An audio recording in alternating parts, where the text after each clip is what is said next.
Nós não sabemos a hora de nada na nossa vida, e muito menos da morte. Naquele dia, quando eu fui fazer a exéquias juntamente com vocês, eu saí de lá pensando muito sobre a morte, e o quanto que isso impacta na nossa vida, e o quanto que isso dói em nós. E eu me dei conta do seguinte, uma coisa que eu queria partilhar com vocês, que nasceu naquele dia lá com vocês. A gente está acostumado a olhar a morte como a nossa inimiga, como o grande perigo das nossas vidas, que destrói as nossas vidas. Mas como eu partilhava com vocês, a morte não é o fim.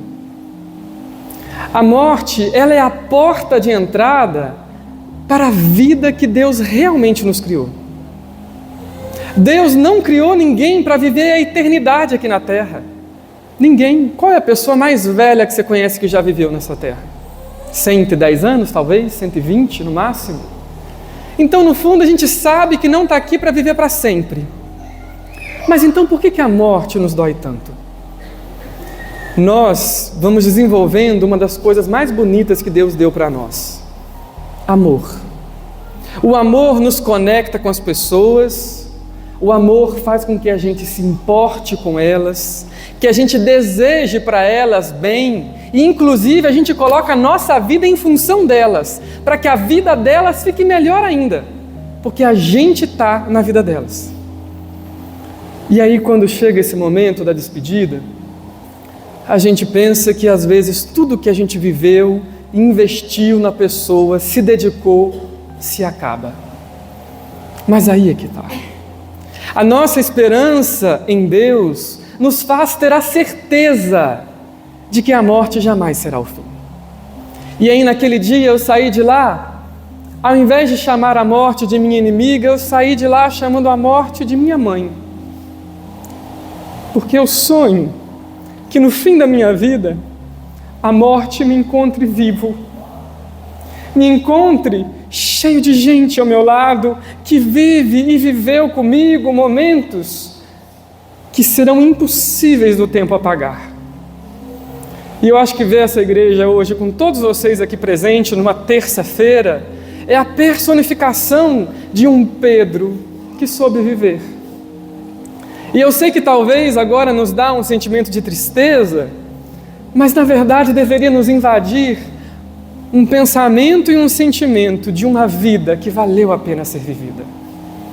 De uma vida que conectou com as pessoas, que se importou com os outros, que ajudou e que transformou. E que ele cumpriu a missão dele. E agora ele vai para onde ele sempre foi esperado, para a vida eterna.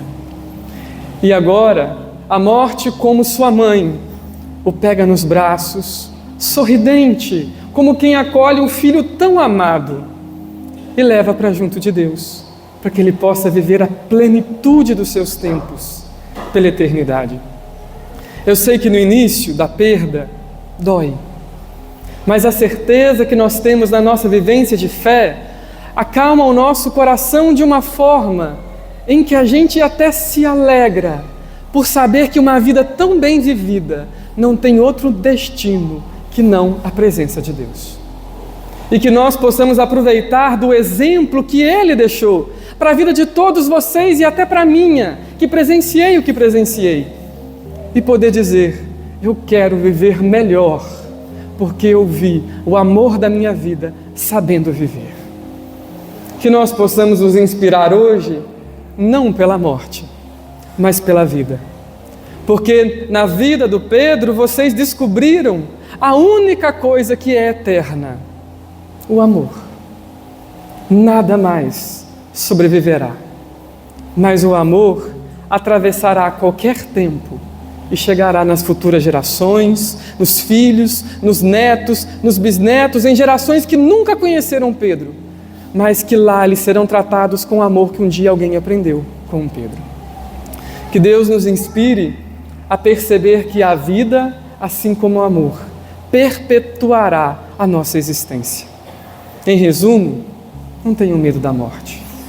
Eu digo isso como alguém que digo também isso para os meus pais.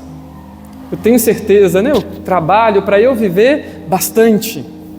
Mas se algum dia eu falecer antes de alguém que muito me amou, não fique triste, porque eu também fui alguém que soube viver tudo o que eu precisava. Me conectei com todo mundo que eu podia, e se algum dia Deus chamar, eu farei o meu caminho na mais plena paz, como um Deus que me pega no colo e me leva para casa. Que nós possamos todos viver a nossa vida nessa mesma certeza, nessa mesma paz, sabendo que a morte jamais matará Pedro da vida de vocês. E que um dia, todos nós, estaremos no banquete eterno, o banquete que inicia aqui, nesta mesa, preparada para todos, mas que um dia estenderá-se a todos nós, num banquete, numa alegria e numa felicidade que durará para a eternidade. Que Deus nos abençoe hoje e sempre. Amém.